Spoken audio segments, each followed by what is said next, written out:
Hello, brother. Today we're going to talk about how to form self love. So, my version of self love, and I think the one that's going to work the best for you, is very different and very controversial compared to the normal self love that you're going to see on the internet and such. Or, school will tell you, university or work, whatever. It's not, self love is not just giving yourself time to just sit there, have a bath with the bath bomb, go shopping, just spend money, whatever. Allow yourself a rest day in bed where you do nothing, because if you're someone that doesn't have good mental health and you don't have self-love, you're not happy with yourself, giving yourself more time away from your goals where you're not being productive and you're not therefore feeling proud of yourself, I think is just a cycle leading to doom. Basically, imagine how you feel on the day, how much self-love you have toward yourself when, okay, so say you're a student, right? You wake up early, you study, you exercise a lot, you work and I don't know, you work on a business or a project you're doing, you improve your mental health, you read your Bible or Quran, whatever religion you are, or read into spirituality, you spend time with your family or friends, you eat well, you go for a run at night, you read books, you have a fantastic day, your room is like spotless clean, gone through all your assignments, and you're sitting there at the end of the day thinking, damn, I've done so well today, I've done amazing, like I've done all these things, my timetable is all checked off, my to-do list is all checked off, I can go to sleep early now, or I'm even gonna plan to, like, tomorrow tonight. You feel amazing.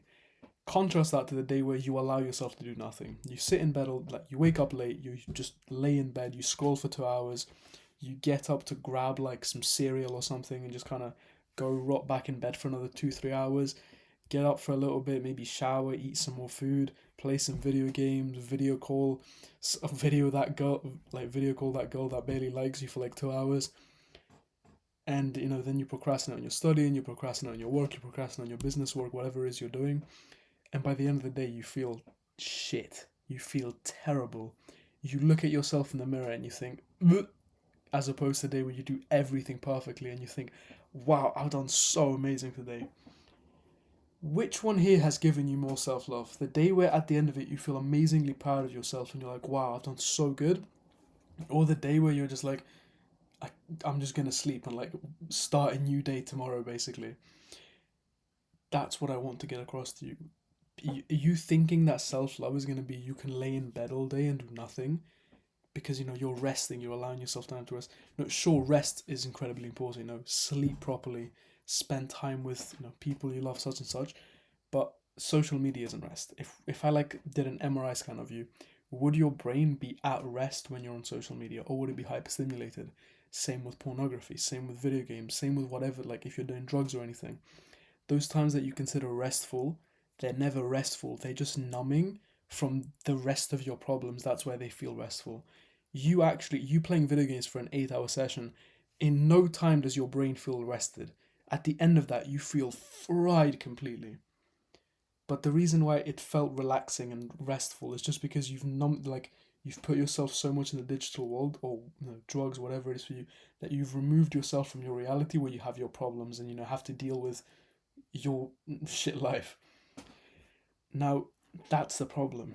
You can't be playing video games all day, and I mean, if you do choose to do that to numb yourself and give yourself that fake self love, that in a little while, your life will have gone from up here, which still wasn't good enough for you, to down here, and then you'll feel even more sad, and then down here, and such. Your life is going to get progressively worse as you do bad habits and you don't solve your problems and you don't work hard towards your goals. Even though it's technically like a fun time you're having, you're not having fun. You may not have a few like 30 seconds of exciting time during the video game, but you're not genuinely having fun. You're not feeling fulfilled during any time during this. There's always the nagging voice at the back of your mind of, I should be doing something productive, should be studying, my room's a mess, I haven't worked out today, I haven't even gone outside, I've barely drunk any water. There's all these nagging thoughts that you have to respond to, and they never quiet down until you actually confront them. That to me is self love. To me, self love is the fact that you wake up and every single day you do what you don't want to do, even you do what you're supposed to, even if you don't feel like doing it. And after a while, your life has gone from down here to up here. Think how much self love you're going to have for yourself if, for over the last 6 months, you worked hard, say 95% of days and you worked hard, because obviously we're not going to be perfect, we're always going to slip up, but you do amazingly. Oh, like in the grand scheme of things, you work so hard, you work towards all your goals, you achieve all of them, you do amazing in school, your physique looks so much better, you got yourself a girlfriend, your friend group feels like a brotherhood now, your relationship with your parents has improved so much, with your siblings, your work, you've worked extra shifts, you've saved even more money, you've invested it, you're starting that little business on the side you wanted to. Compare how much self-love you're gonna have for yourself every single day when you wake up and you're in this position from down here. Think how much just sheer self-love, like your baseline happiness and how you think about yourself now compared to down here. Like, I can tell you, I've had a lot of bad periods where I've gone from, like, for 3 months I went from here to here, but I've also had periods, like say the last year, where I've gone from here to here, and say 90-95% of days I've worked out, worked on my business, worked on work, studied well, got good grades, did everything I wanted and was supposed to, worked on my mental health. And this is me bragging, this is me saying I've had many bad periods where I've gone from this to this, and I've had this one last good period when I've gone from this to this. And this is what I want you to have. This, like, when your new baseline is here, no level of video games, if you're still down here, is going to bring you up to it. No level of porn, drugs, whatever, is ever going to bring you up to this level of just sheer satisfaction and self-love. Ever. The one thing that's going to bring it is if you work hard consistently for a long time, and then you just live a reality where you're the type of person you want to be, and the only reason why you are that type of person is because your younger self has worked hard for that. That's the point where you look at yourself in the mirror and think, wow, I've done so good.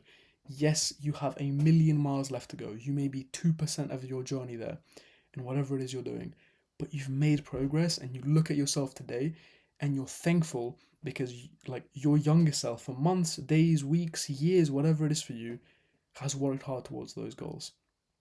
And you every day wake up with the benefit of those rewards. Now, if we contrast that to what self love is, if it's like video games or doing the things that are chilling, whatever, you wake up every day and think, I'm doing terrible in school. I have no money. I'm broke as hell. My relationships at home are going terrible. My friends, I don't want to speak to me. I have no girls liking me. I look like shit. I act like shit. My mental health is terrible. Think how this life is, and I've lived this life, and I'm sure you've probably lived this life right now or in multiple periods. No matter what you do in that stage, you can numb yourself with video games or whatever. You're never going to get that same just sheer happiness and benefit as if you've worked hard. Okay, now how do we actually solve this? So you're in this stage now. You fully agree with me. Self-love is literally working toward your goals, being productive, feeling good and proud about yourself, as opposed to numbing yourself. So the relaxation comes from just not being able to think about your problems because you're over invested in the screen or such. The way to work on it is just today, make a step towards it. Okay, so say you want to become a better student, right? Say you want to get straight A's. If you're, say, an E student right now or an F student, the way that you're going to improve that isn't by saying tomorrow I'm going to study for 16 hours and recap all the topics that I'm doing terrible on. No, because today you haven't even studied for 10 minutes. Why do you think that tomorrow you're suddenly going to wake up and you're going to have the motivation to do that much more? Instead, if you've done 10 minutes today, your goal tomorrow should be, tomorrow I'm going to do 15. Now, that doesn't necessarily mean you're going to do 15 minutes and then stop. 15 minutes is merely the bar of success. It's okay. For example, my workout every day is 12 sets. 12 sets, 12 different exercises, like 6 different exercises of 2 sets each. That doesn't mean that I'm going to hit 12 sets some days and then I'm not going to do more. Some days I'll do 20 sets, right? But it means that that's my bar of success. That's what I'm aiming towards. To be perfectly honest with you, I have 2 bars of success. I have the initial one where it's like I need to do at least 4 sets today, and then my true bar of success up there. So for you it may be, okay, I'm going to at least do 15 minutes tomorrow, and if I do that I'll feel happy. After that, once you've done 15 minutes, then you'll keep doing more. Now you may argue and think, no, actually I don't want to give myself that small goal. I could do way more than that. No, it's your ego getting in the way. Now, let me tell you this. If you could do that much that you think you can do every day, why don't you do it? Because of course you could do it, right? Could I, like, if someone had a gun to your head, could you study for 16 hours? Yes. Are you going to do it? No. That's the fact of it. So the way to do it isn't it's not going to be like aim for 2 hours of studying or aim for an hour of studying or working out or business work, whatever it is for you. It's rather aim for 15 minutes and then you'll do the hour. Like once you do the 15 minutes, you'll feel happy, you'll feel proud you've done it, you'll keep going. You're now in the flow state, you're in the mood, you feel like you've got that accomplishment, you'll keep working forward. As opposed to if you have the goal of 1 hour, you'll do 15 minutes and think, oh, I can't be asked, I've got 45 minutes left, and stop. Even if you like that's assuming you even begin. Most of the time if you have an hour ahead, you're not even going to do anything. That's the secret, man. That's how you fix it. That's how you fix any goal you want to work towards. Break it down to small bars of success while allowing yourself, so that will allow the barrier for success is so low, you'll do it every day. Every single day. You may just keep it at 5 minutes studying every day, or you'll do 50 push-ups every day. You'll do that, and then you'll want to do more afterwards because now you feel happy, you've already succeeded, now you have the positive feedback loop. As opposed to every day needing to do 500 push-ups and needing to do 2 hours of studying. When you wake up in the morning, you're not going to want to do either. But if I told you do 50 push-ups and 5 minutes studying, it's mindless. It's just, okay, I can do that right now. Every day you'll do it, and some days you will stop at that little amount. But most days you'll go far above that. You'll go into like a positive slippery slope, which is a lot better than just having the bar too high and never getting it done in the first place. So I really, really hope that helps you, man. I know this has helped me massively, and I really genuinely believe that this is going to change your life as much as it has changed mine. Much love, bro.